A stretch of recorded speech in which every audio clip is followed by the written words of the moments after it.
Hello students, welcome to this class of fluid mechanics. So in last class we have studied about equipotential line, right? As we have already discussed the two functions earlier, velocity potential function and velocity stream function.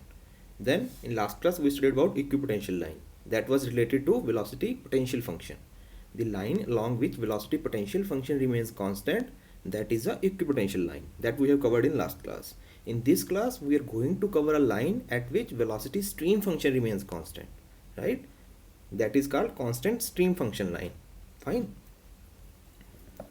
What is constant stream function? Sorry, what is stream function? Velocity stream function. We have already studied velocity stream function in earlier class, right? It is denoted by psi.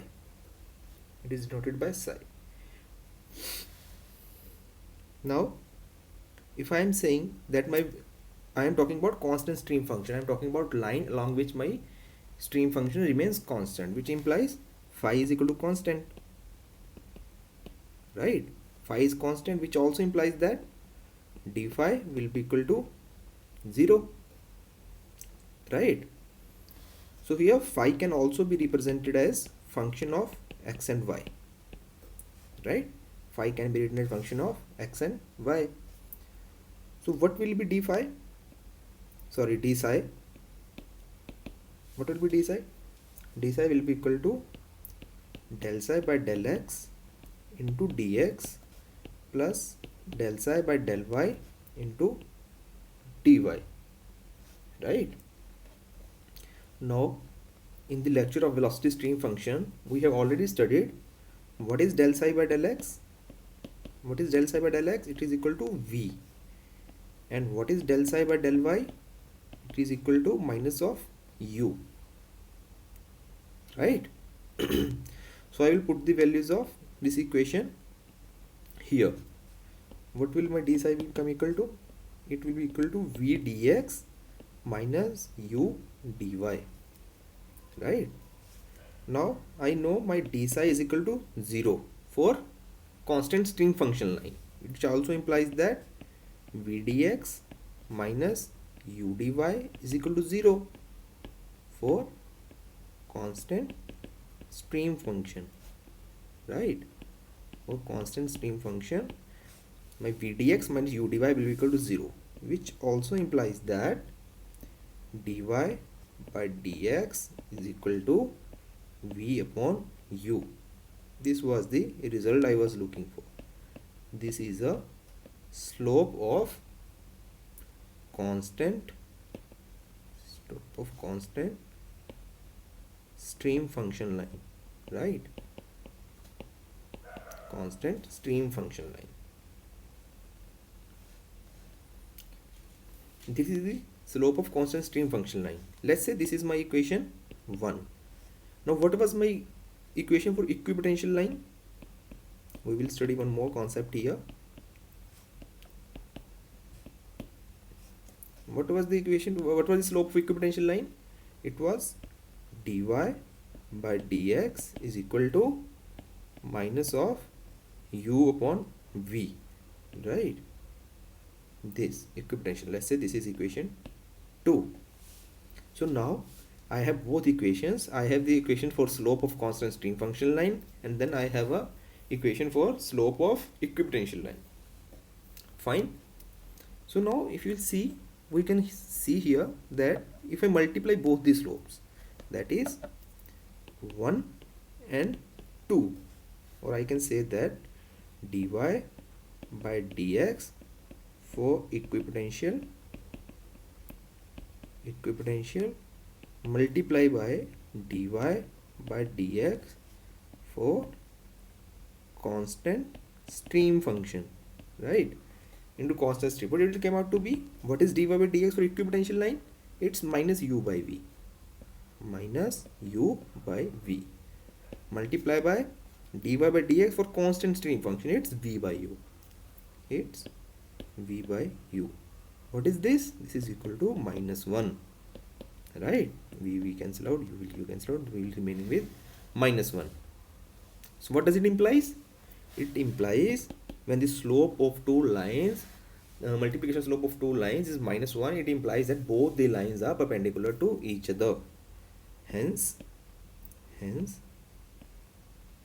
streamline and potential lines, streamline and potential lines are perpendicular to each other. This is a very important result, right?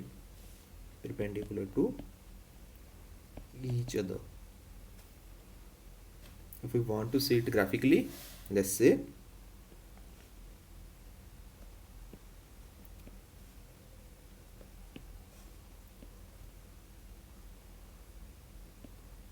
these are my stream function lines having functions psi1, psi2, psi3. We know these are lamina, certain lamina one over the other. We have discussed in last class, right? Similarly, now what I have certainly recently, what result I have came out to be?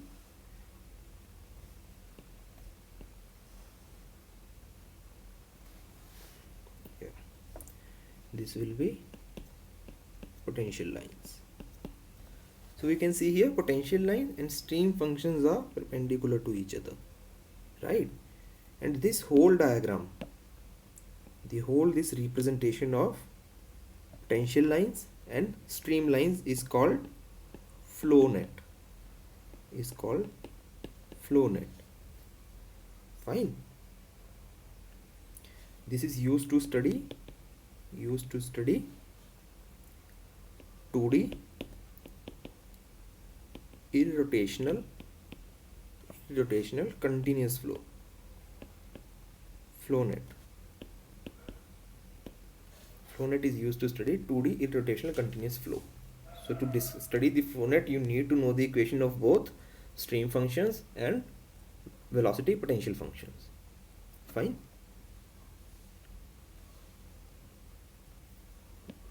Let's cover one more small concept.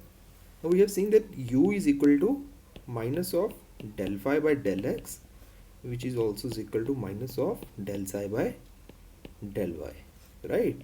Similarly, v is equal to minus of del psi by del y, which is equal to minus of del psi by del x, right?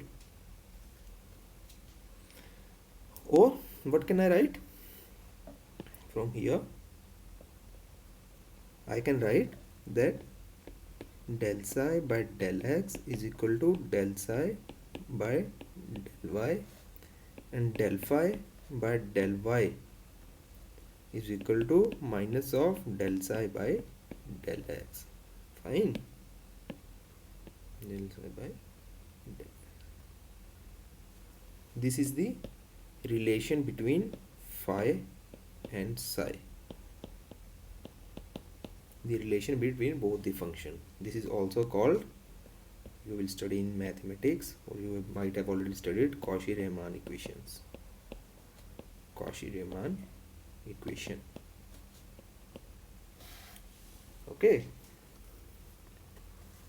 I hope you understood the velocity stream function and the constant stream function line, and how their slopes are came out to be. Both are perpendicular to each other, and combining both the lines we study the flow net, and flow net is used to study 2D irrotational continuous flow, right? Well, if you have any doubt, you can ask in comments here. We'll meet you in next class. Bye bye.